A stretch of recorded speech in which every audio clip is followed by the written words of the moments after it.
recording now. And I just wanted to say welcome to everybody. Welcome, Andre. Welcome, Judy. And with us today, we've got Katie Frew from Flinders Public School, and we've got Kay Pearson from Beresford Road. Welcome, everybody. And I'm just going to quickly interview Kay first. Are you okay to have your microphone on, Kay? Miss Pearson? That's fine.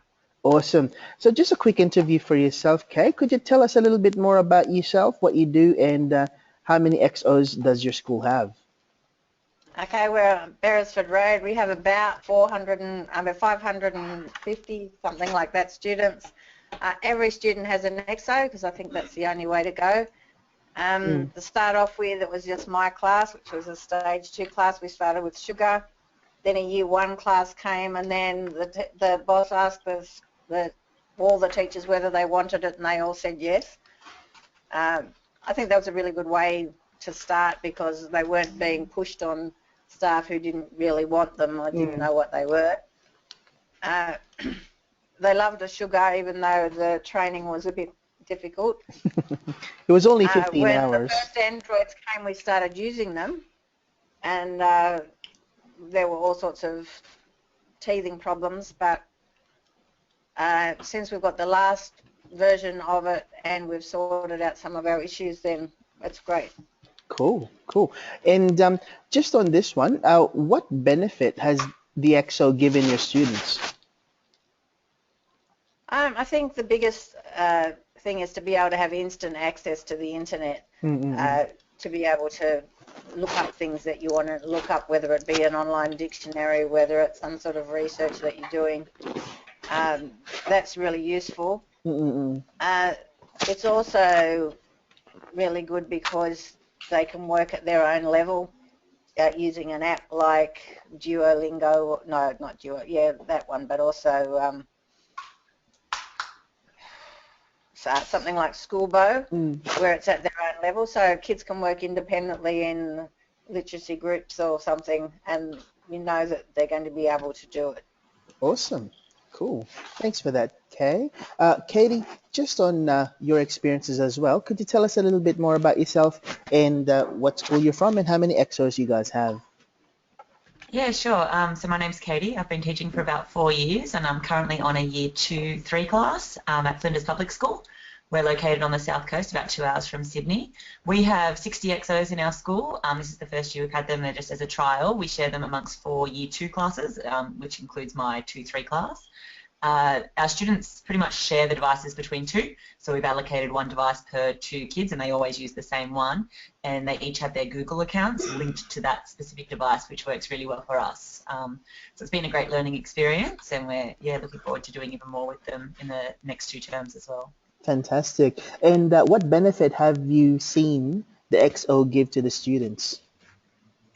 Look, I think there's been lots of benefits to having them in our classrooms. Like I said, we've all been able to link them to our Google accounts. So I've been using Google Drive and Google Classroom extensively in my classroom, particularly during our literacy time. So I'm able to assign them work in the Google Classroom that they complete and then submit, which reduces my paper trail, which is great. They've done things like record book reviews and take photos with them in that time as well, which they then share via Google Drive. They've had greater opportunities, I guess, to engage with the technology and build up their ICT skills through having these in the room for their constant use. And it's also broadened, I think, their use and their definition of technology. And they've taken greater control of their learning with the devices as well, which has been really great. So SOL is quite a big part of that, isn't it? Independent learning and the student-centered learning. Sorry, I didn't catch that. Student-centered learning and independent learning is a definitely. big part of it. Fantastic, excellent. Absolutely, and I guess with us, with our kids sharing it, the collaboration that they've been able to do has been really great. Watching them actually work together and problem solve sort of with the device and amongst themselves is really cool. Awesome, awesome. And I'm going to go back to Miss Pearson. So, Kay, your school is one of the first schools actually that came on board all those years ago in New South Wales. And what I wanted to ask is, what teething problems and what challenges have you encountered with your XOs? I guess the biggest issue has been internet connection. We had devices that would drop off all the time. or they could never get on in the first place, and that became very frustrating. One thing that we found was that we ran out of IP addresses. Now, I didn't even know what IP addresses were before, but the schools are allocated a certain amount, or a certain number, and that would be based on probably years ago where we had 3 computers in each room, and now we've got, not only have we got the computers in each room, but an EXO for every child, plus we've got iPads and we've got printers and all sorts of other things. All of those things add up to a lot more IP addresses, and I think that what was happening was that when one person went on, somebody else had to go off to be able to go, and when we had everybody in the school all wanting to use them at once, we couldn't do it. But getting the extra IP addresses has solved that problem a lot. And most people, we don't get many complaints really about the EXOs anymore. Most people are pretty good.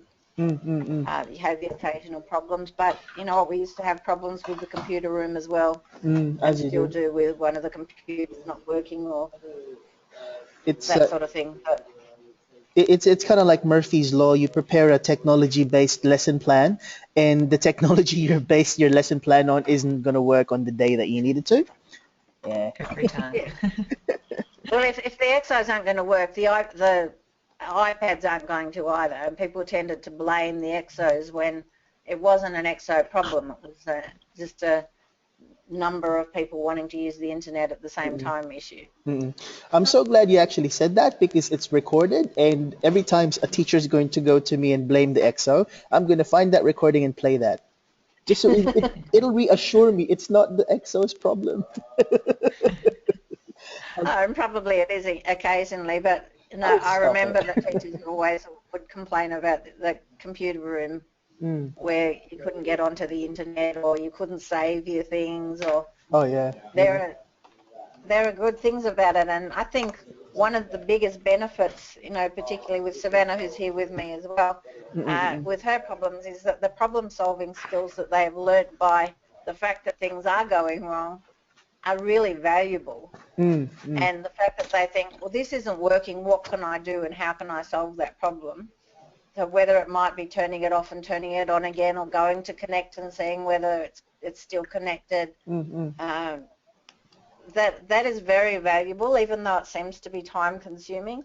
Also with how to work Google Drive, or how to work some of the programs, and taking risks of experimenting with new apps and programs, saying, I wonder what happens if I click on this button, and then you get people saying, oh, I know what to do, you do this, so they're helping each other, and I think that's very valuable. Thank you. That's fantastic. Thanks for that. So, Miss Katie, in your experience, what was the biggest challenge that you found with the EXOs? Oh, well, look, for the first term, we found them very difficult to use because we hadn't been able to attend any of the webinars on them.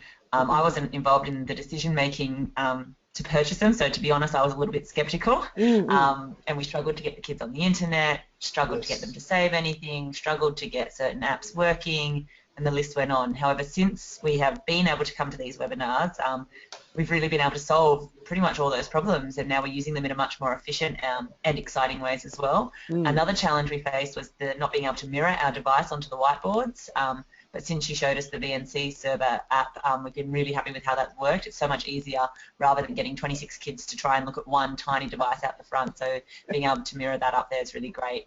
And now our challenge is looking at how we can sort of mentor other classes, and specifically Year 1, because we're assuming next year, obviously, we'll keep the devices in Year 2, just to mentor them for the following year to get them to use them as well. Sounds good. Sounds good. Maybe I should have a chat with you guys again about the Infinity for the next coming for the future. So that way, at least there's a bit of continuity. Yeah, definitely. So yeah, for sure.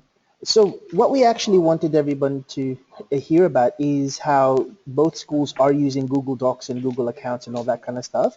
Did you guys have your EXOs handy? Yeah, I do. Cool. Would you be able to mirror it and show us?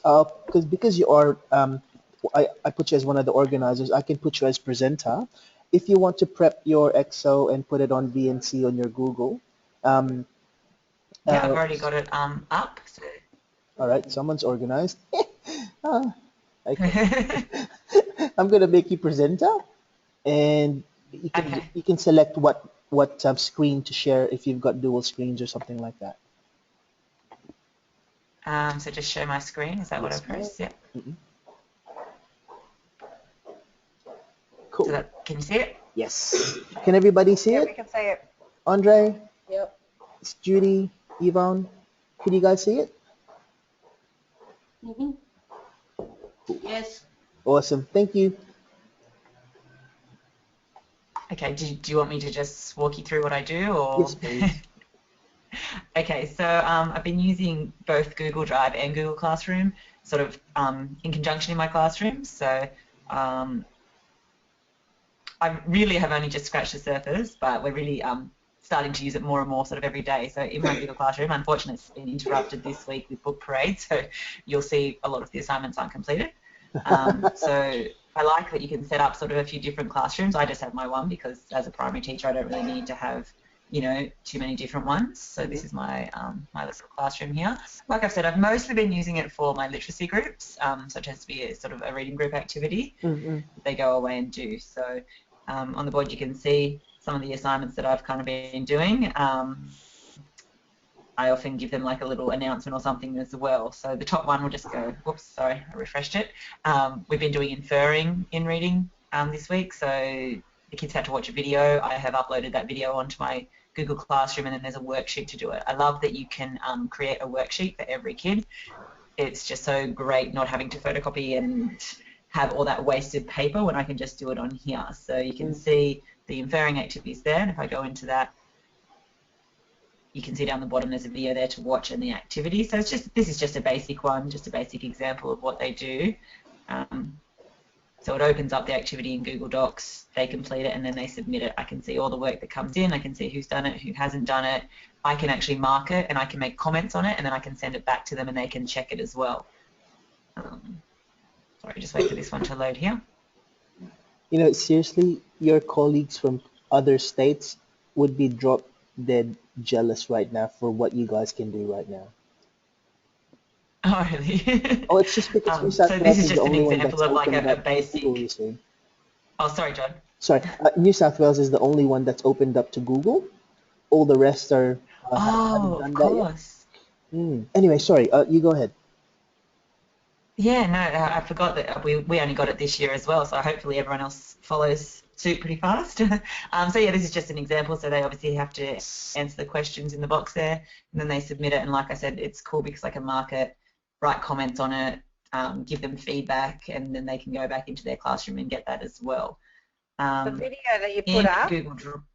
Oh, did you sorry. put up the video? Did you put up the video, or is it a link to a video? You can do both. It's a link. Sorry, it's a link. Yeah, I'm still working out how to actually embed it within Google Classroom. I haven't got that far yet. Yeah, but if kids can't watch YouTube videos, is that not from YouTube? Ours have been able to. Okay, so they can look at them within Yeah, that might be a Google glitch in Drive. our system. Okay. But yeah, so far they've been able to. But I also sometimes use videos from like TeacherTube and things like that as well. Mhm. But yeah, Good. that's why. And because I think YouTube should be blocked on them, and I think our school's working on that. I am trying to work out a way to embed it as well. But so far that's worked for them. Usually I show it to them as a whole class, and then that's just there if they need a little refresher. Most of them don't actually tend to watch it on the Google Classroom because they've seen it as the class. Yeah. Having said that, I do have a very nice class who don't tend to do the wrong thing ever. So yeah, that's basically what I've been doing with Google Classroom. Like I said, there's a lot of other things I want to be doing with it as well. That's the main thing. Were there any questions about Google Classroom? Do you use their Ad Education address for their Google Drive? Yeah, so it's at education.nsw.gov.au. So it took a little while to get all the kids set up on it. So I'll just go out of this. I'll go into Google Drive and show you what we did to get them set up on that. We actually set up their Google accounts to the EXO devices, which you do through settings. I think there's a great video tutorial on, I think it's on the One Education site that we followed. That was really helpful. So I kind of did that aside because I knew that would take a while, and this was before we had the VNC mirror. Now that they've got that, I'd probably make my kids do it themselves. So in their Google Drive, I had a few lessons to help them set it up. You can see here I've got a folder that's my work. Classroom is the one that's actually linked to Google Classroom, and then I've got a few other folders there. So, sorry, sorry. to bother you. So, Katie, I just have a message here from Judy Stevenson. She is from Nuwara Public School, I think. And Ms. Stevenson said, if you put the video onto Safe Share TV, students can actually view it. So if you guys have actually... what? Apparently something called Safe Share TV. I'm not really sure what that is, but you can actually have the students consistently view it if you upload the video to Safe Share TV. Safe Share TV, was it? I think so. I'm going to see if I can find the link. Judy, do you have the link there somewhere else on your PC? If you can share it on questions, that'd be brilliant. Everyone's typing away. Hang on.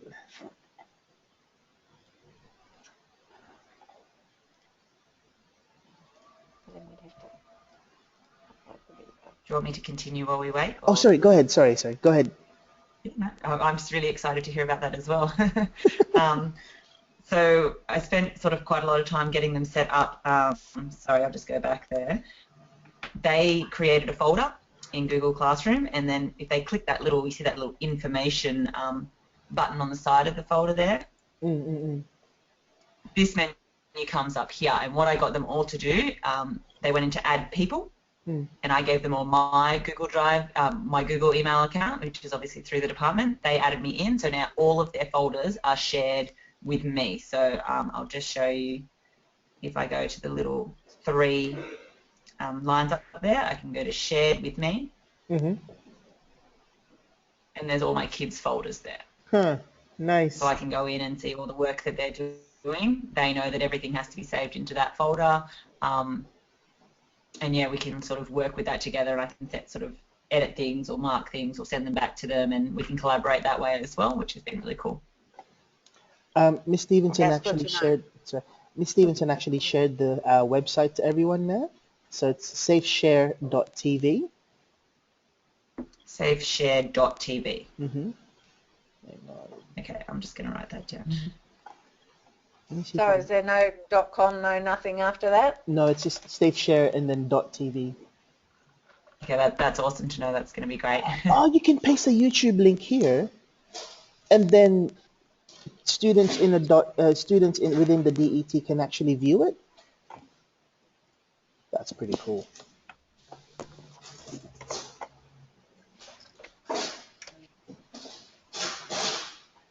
Okay, that's kind of most of the things I have to say about Google Drive, unless there's any questions. Yeah, it's been really working well for us. Fantastic, excellent. All right. So what I wanted to do now is actually move back to let me take you off presenter, and so you guys can actually see my screen. Okay, presenter.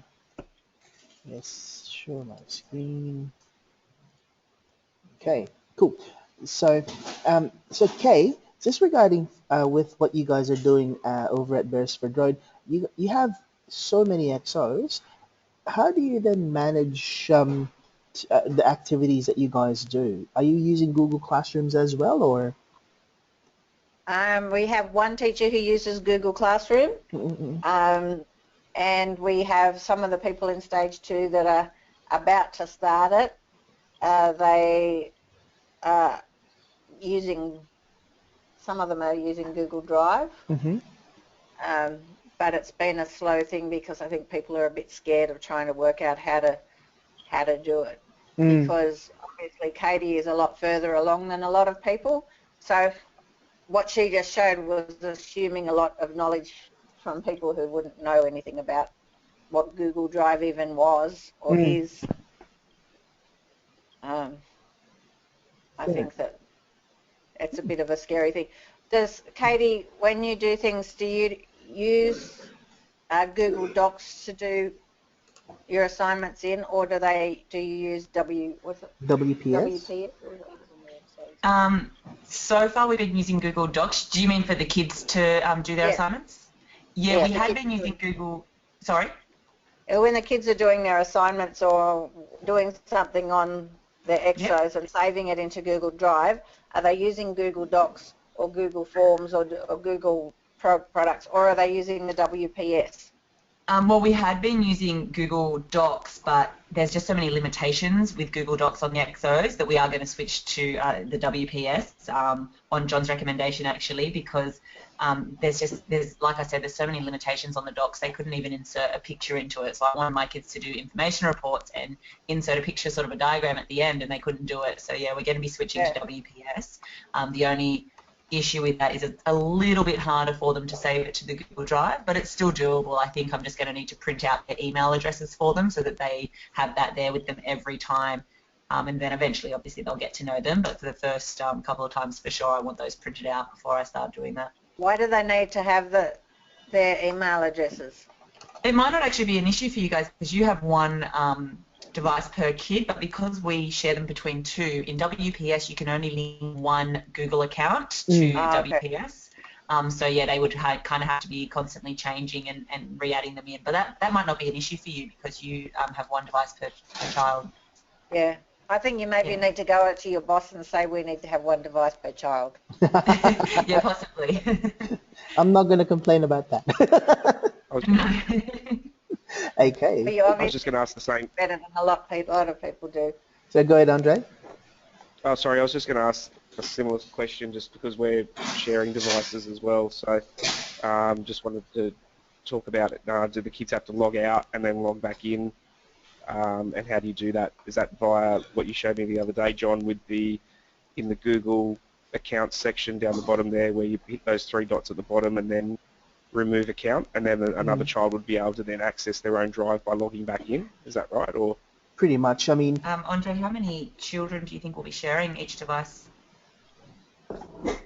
well, we've only got 10 per classroom, so with classes up to 30, so I guess, I mean, we could do something similar to what you said where you're assigned a certain XO, I guess, might be the way to go. But yeah, I just wanted them to be able to pick one up and go and not have all that fuss and carry on. So are they able to just log on, log off, and so on? Well, when we're using Google Docs and Google Drive and Google Classroom, it's really easy for them to switch between accounts if the accounts are added to the device. Not so much with WPS. That would be a little bit, like I said, they've got to enter it in each time. But yeah, in Google Classroom, you just click I think it's the three dots on the side, and like the users come up there. I don't know how it works with more than two, because we've only got two, but my kids are really good. They just click the other person and that switches them really easily. Okay, so once it's added, it stays there? Once it's added to the actual device, yeah. Okay, so I could just go and add all the kids' accounts to all the devices. Yeah, it does take a little bit of time. And then they're there. And you've got to kind of do the whole browser login, but once it's set up, it's really great. Okay, thanks. No worries. I think I know what Andre is talking about. So what you're trying to talk about there, Katie, is you've got the XO, because it is Android, you can actually load up as many or as little and Google accounts on the Android, and you can actually switch users. That's great. And yeah, you just have to choose the drop-down menu and select this is the user that I want to be in. So say, for example, I'm on my Drive, and on Google Drive, I can actually press the three lines on the upper left-hand side, and that's going to open up a drop-down menu, and I can select what Google account I can use. I want to use for this. So, but I guess you really have to just. Can you show us that on your screen so everyone can see what you're talking about as well? Yeah, I'm actually sorry. Like I said, I'm a little dopey from my trip. I just came back, so I haven't actually turned on my Excel yet. I'm so sorry, teachers. You can throw it over to me if you want. I can show them on mine if you want. Okay, I can talk you through. Hang on. Oh wait, it's working now. So my boss doesn't. I know what you're talking about. I just think maybe the others don't. Right. Hang on. I shall. Is my screen showing now? Hang on. Katie, make Presenter. Yes. Okay. So back in Google Drive, you can see up the top the three little lines up here. If you click on that. Now, mine only has one set up on it, but usually on my kids' device there's another little person there that they can select, or if you click on the little arrow there, if there's another account already on the device, it'll show up there, but you can see you can also add accounts there as well. Yep, that's exactly what I wanted to show. Cool. All right, I'm going to steal the So line. that's in Google Classroom. That's in Google Classroom, but otherwise if you're adding accounts, do you just do that through settings and then Google, just add multiple accounts? That's in Google Drive, but yeah, I'll just quickly that's in Google Drive, sorry. show you. Yep. Could you have problems with, if you had year 5 or 6 and people are sharing a machine, someone going into someone else's account and sending emails or whatever from someone else's account? Be vigilant. Yes. Yeah, you definitely want to have procedures in place for that. So it's again, it kind of goes down to management, isn't it? So, but it is a danger we'd have to be vigilant of. Teachers, I'm not sure if I actually showed this to you. I'm going to get a presenter again, if you don't mind, Katie. Okay. Yeah, no worries. Presenter, yes. Show my screen. Monitor 2. Okay. So I don't know if you can see that, but apparently my settings has stopped. Okay. But if I press and hold the OK button,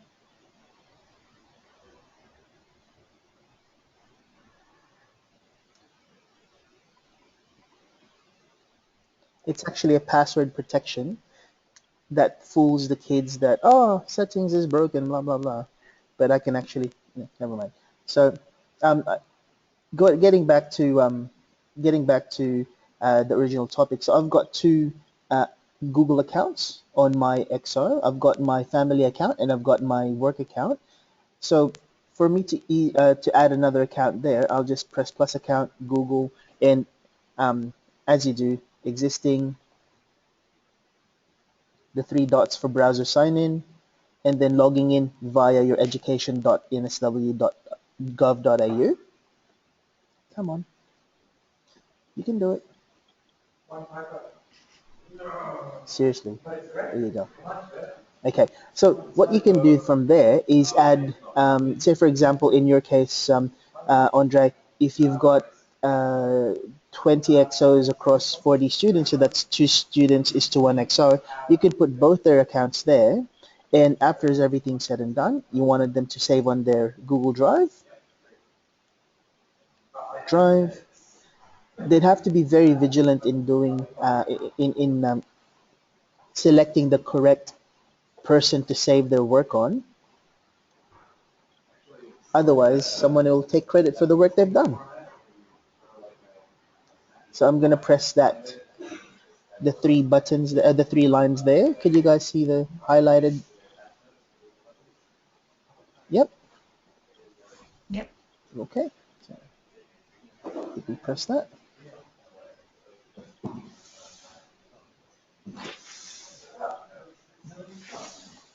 I don't know why my XO is running so sluggishly slow today.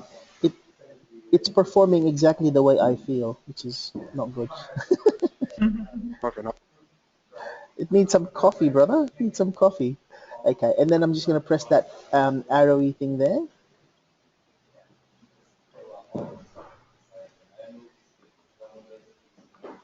There you go. And you can even add accounts from this stage as well. I've just selected my family account. And here's my Google Drive.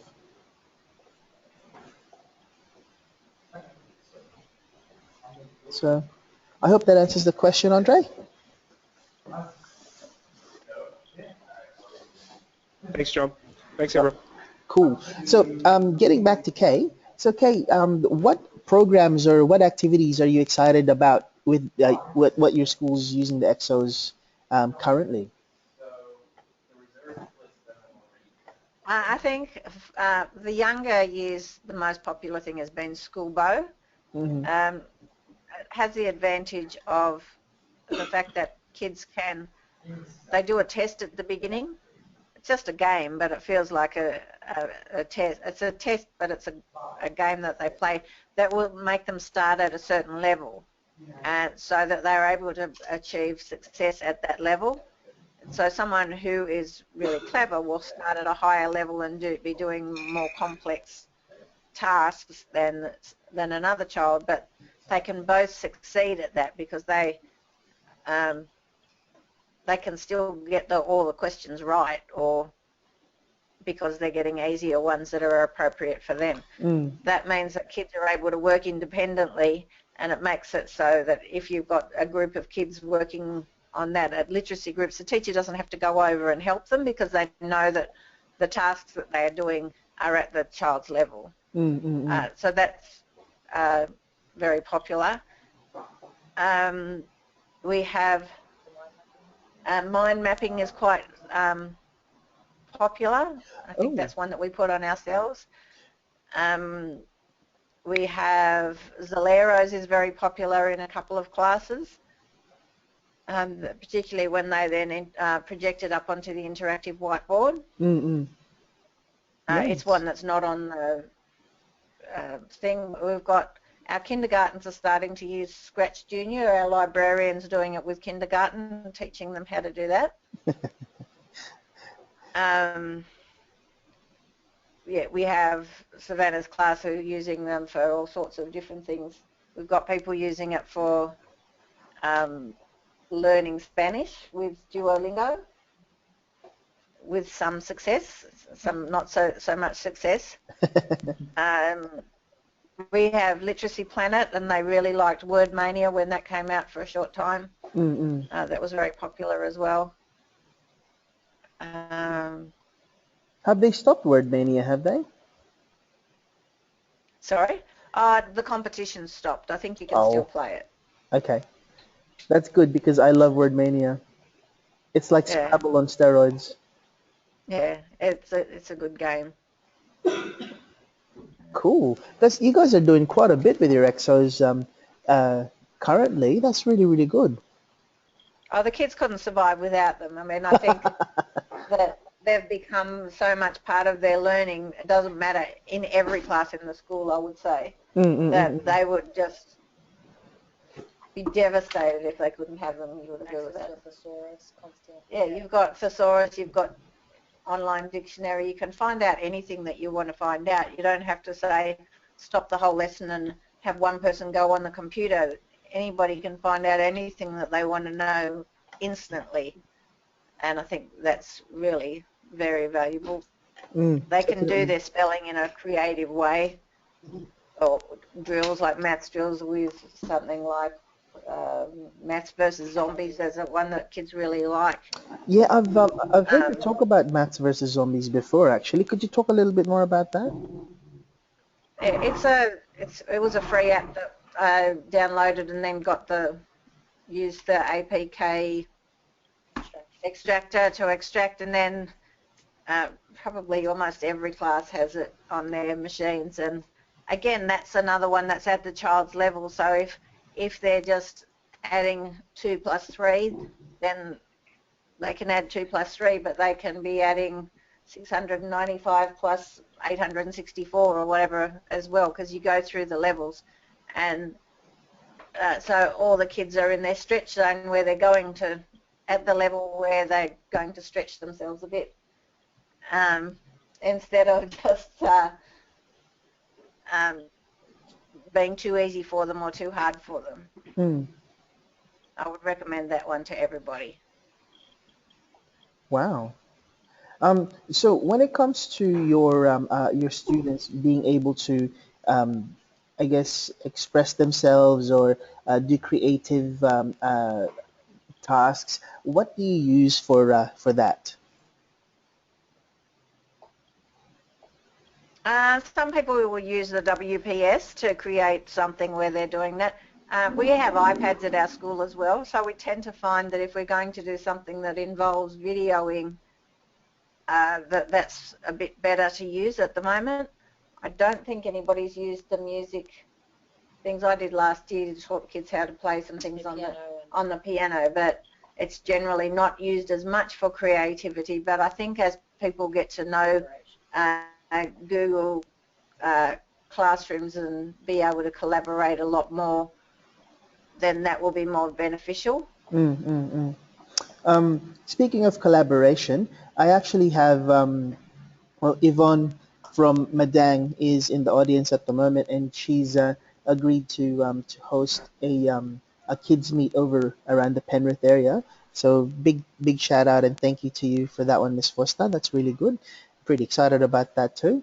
But what I wanted to do as well is also ask this. The last question I actually wanted to push down is when it comes to a paperless classroom, do you think this is actually We've lost practical? your sound. Oh, can you hear me okay? Now we can. Okay. So when it comes to a paperless classroom, how feasible do you think that concept will be? Oh, I think definitely you could use a paperless classroom. I think Savannah's class, she barely uses paper anymore. I think it really is good for kids to be still doing some things in writing because, you know, there are occasions where you have a blackout and you can't use it. So you need to still have books and things, but you can do a lot without it. It's a lot less marking, a lot less photocopying, a lot less wasting paper. It's a lot easier for the kids to edit their work and give feedback to one another. Yeah. Cool. So is that you, Savannah? Yeah, it's me. Hi, how you going?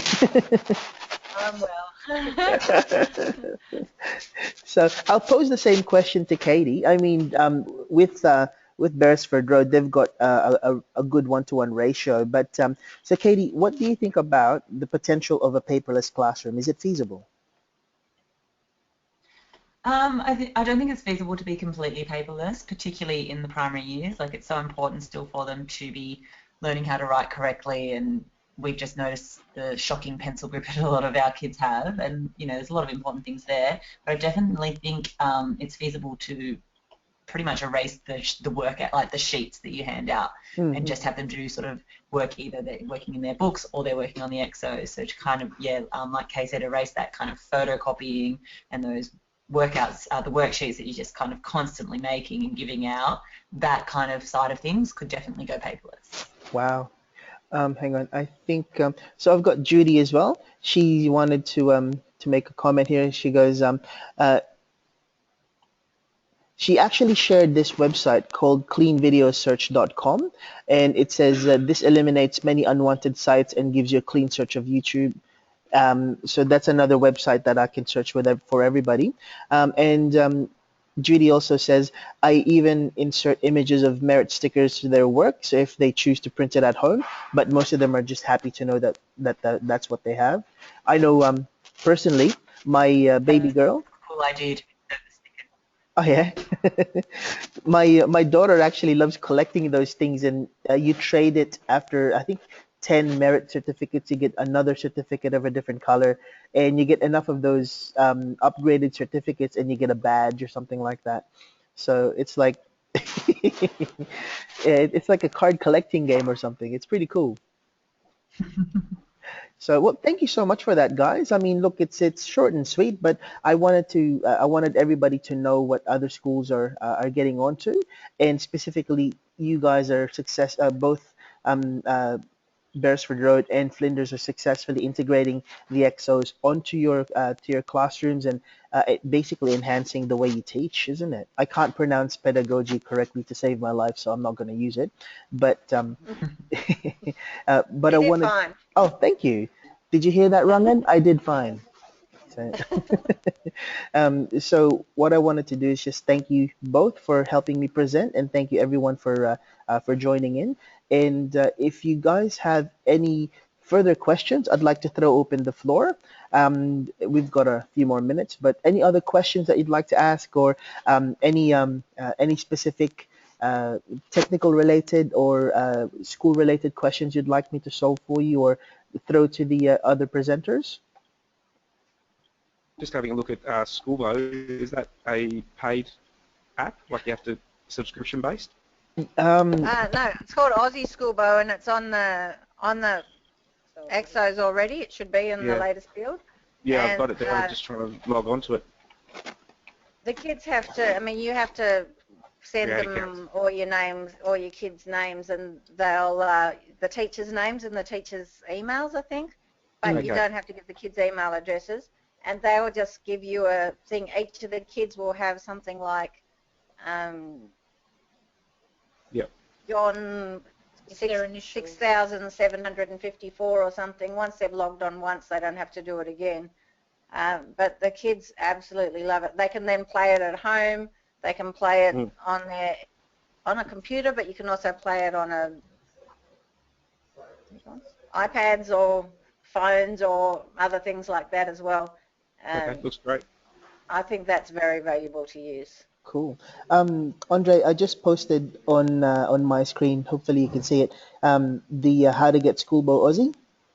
Yep. I was on an XO trying to sign up, so I'll go via the PC to sign up. Awesome. All you need to do is just follow the instructions here. I've got the email address of Alex and Matthew from Schoolbo, and if you submit that, hang on, I'll highlight it with my pen. If you submit the school upload.xls to these guys, they'll be able to provide you with login details. And I'm pretty sure you're one of the Schoolbo Free for Life accounts that I've organized previously. So It's also one of those ones where you can have, it is something that you can share on the One Exo, because if you have the class code, when one kid signs on their little avatar, they create an avatar and it will be on the screen, but you can have 5 kids on the one screen, or 30 kids probably on the one screen. Oh, that will work well then. Yep. Yeah, but it's not just one person that can sign on, and they just click on their avatar and then click on black B. It says choose a color, choose an animal, and That's your password. yeah. That's great. So Kay, have you guys done the Schoolbo Shake yet? The what? Oh, you haven't done the Schoolbo Shake. Okay. It's actually a part of Schoolbo, but you have to log on to the actual website to use it. And it's a dancing game, and the students try to copy the dance of the avatar on the monitor. And it's pretty high intensity, and it works up a bit of it works them up a bit of sweat. So No, we'll have a look at it. yeah, so there you go. All right. So any other questions? Yvonne, did you want to make a comment or anything like that?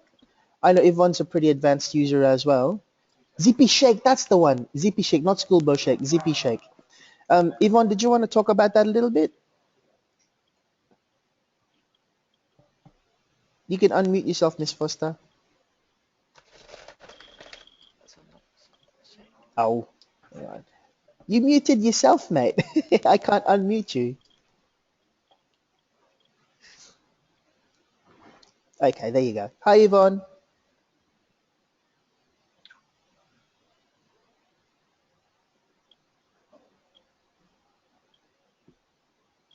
Miss Foster?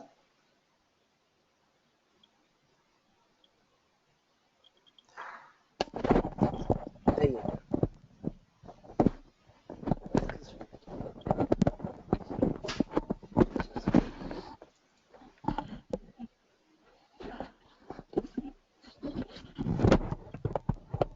Okay, I think Yvonne's microphone's not working well.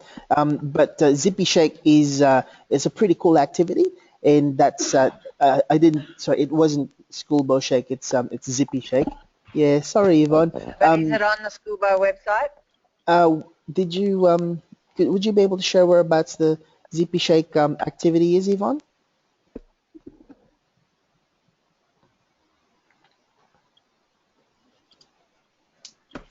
I think, let me actually have a look. I haven't actually found it on the actual activity app itself, but let's have a look-see.